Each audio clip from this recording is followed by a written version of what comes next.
नमस्कार दोस्तों, स्वागत करता हूँ आप सभी का हमारे चैनल में। दोस्तों, आज हमारा टॉपिक है वो है पॉलिटिकल साइंस का टॉपिक। और टॉपिक का नाम है परिवार किस प्रकार की संस्था है, इसकी परिभाषा दीजिए, परिवार का महत्व बताइए और राज्य का परिवार में हस्तक्षेप होना चाहिए या नहीं होना चाहिए। शुरू करते हैं टॉपिक परिवार। परिवार एक सामाजिक संस्था है। यह समाज की मूलभूत इकाई है और इसका समाज में महत्वपूर्ण स्थान है।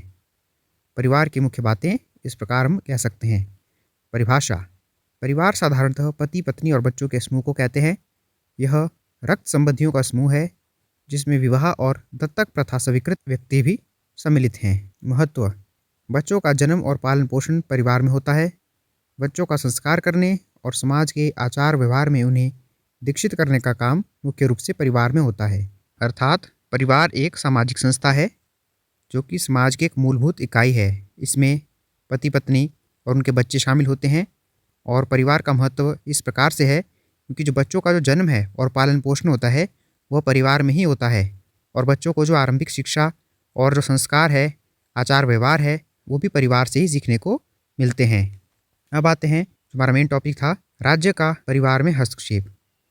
राज्य का परिवार में हस्तक्षेप एक जटिल मुद्दा है जिस पर विभिन्न दृष्टिकोण मौजूद हैं। तो इस प्रकार के क्वेश्चन में आपने क्या करना है, आपने राज्य के जो हस्तक्षेप के पक्ष में तर्क हैं और राज्य के हस्तक्षेप के विपक्ष में तर्क हैं वे लिखने हैं। तो सबसे पहले हम क्या लिख देते हैं, राज्य के हस्तक्षेप के पक्ष में तर्क। तो इसमें जो पहला तर्क है वो है बच्चों और कमज़ोर सदस्यों की सुरक्षा।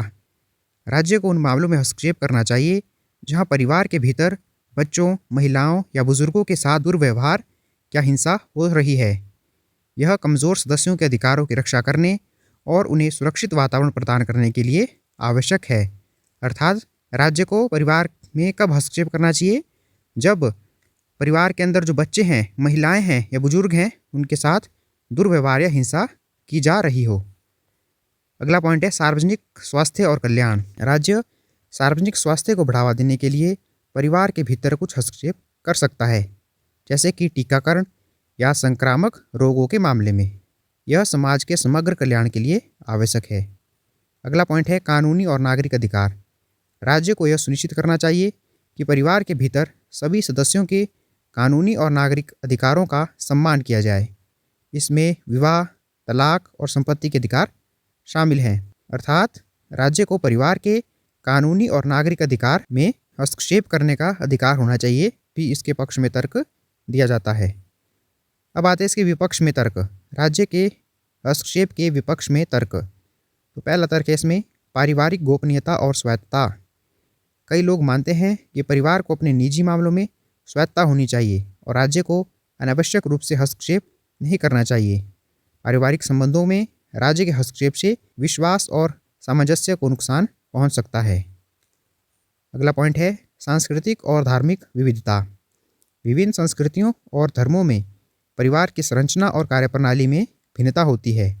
राज्य के हस्तक्षेप से सांस्कृतिक और धार्मिक विविधता का सम्मान करना मुश्किल हो सकता है। तो अर्थात जो इसके आलोचक हैं, जो मानते हैं कि राज्य का परिवार में हस्तक्षेप नहीं होना चाहिए, वह कहते हैं कि जो विभिन्न परिवार हैं उनमें सांस्कृतिक और धार्मिक विविधता होने के कारण राज्य को परिवार में हस्तक्षेप नहीं करना चाहिए। अगला पॉइंट है अति हस्तक्षेप के दुष्परिणाम। अत्यधिक राज्य का हस्तक्षेप परिवार की संरचना को कमज़ोर कर सकता है और राज्य के द्वारा हर परिवार की समस्या को सुलझाना संभव नहीं है। अर्थात राज्य को अति हस्तक्षेप करने का अधिकार नहीं होना चाहिए। अब आ जाते हैं इसके निष्कर्ष के ऊपर। राज्य का परिवार में हस्तक्षेप एक नाजुक संतुलन है। राज्य को केवल उन मामलों में हस्तक्षेप करना चाहिए जहां आवश्यक हो, जैसे कि किसी के साथ अगर दुर्व्यवहार किया जा रहा है, हिंसा की जा रही है या कानूनी अधिकारों का उल्लंघन किया जा रहा है, तो यहाँ पर राज्य क्या कर सकता है, परिवार में हस्तक्षेप कर सकता है। लेकिन जहाँ पे पारिवारिक गोपनीयता की बात आती है, स्वायत्तता की बात आती है और सांस्कृतिक विविधता की बात आती है, तो वहाँ पर राज्य को इन सभी चीज़ों का सम्मान करना चाहिए और परिवार में हस्तक्षेप नहीं करना चाहिए। तो दोस्तों, यह था हमारा आज का टॉपिक। परिवार क्या है, इसकी परिभाषा क्या है, इसका महत्व क्या है और क्या राज्य को परिवार में हस्तक्षेप करना चाहिए या नहीं। दोस्तों, उम्मीद करता हूँ कि आपको आज का टॉपिक समझ आया होगा और अगली वीडियो आपको किस टॉपिक पर चाहिए ये भी आप हमें कॉमेंट करके बता सकते हैं।